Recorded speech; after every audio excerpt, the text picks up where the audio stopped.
Genesis chapter 8. But God remembered Noah, and all the beasts and all the cattle that were with him in the ark. And God caused a wind to pass over the earth, and the water subsided. Also the fountains of the deep and the floodgates of the sky were closed. But the rain from the sky was restrained, and the water receded steadily from the earth. And at the end of 150 days the water decreased. In the 7th month, on the 17th day of the month, the ark rested upon the mountains of Ararat. The water decreased steadily until the 10th month. In the 10th month, on the 1st day of the month, the tops of the mountains became visible.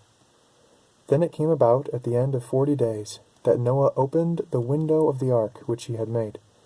And he sent out a raven, and it flew here and there until the water was dried up from the earth.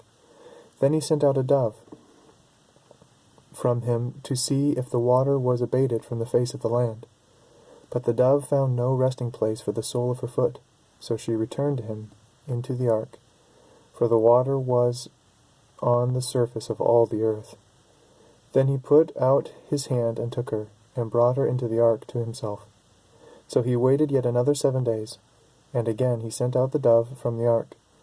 The dove came to him toward evening, and behold, in her beak was a freshly picked olive leaf. So Noah knew that the water was abated from the earth.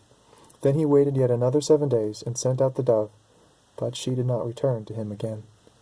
Now it came about in the 601st year, in the 1st month, on the 1st of the month, the water was dried up from the earth.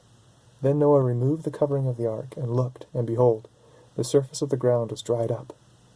In the 2nd month, on the 27th day of the month, the earth was dry.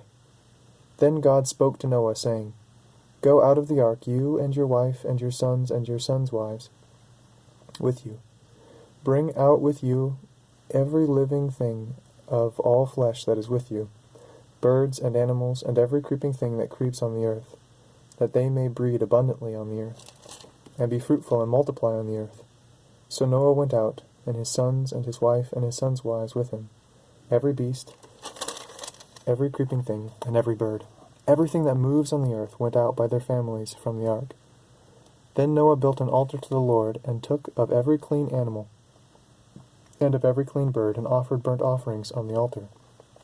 The Lord smelled the soothing aroma, and the Lord said to himself, I will never again curse the ground on account of man, for the intent of man's heart is evil from his youth.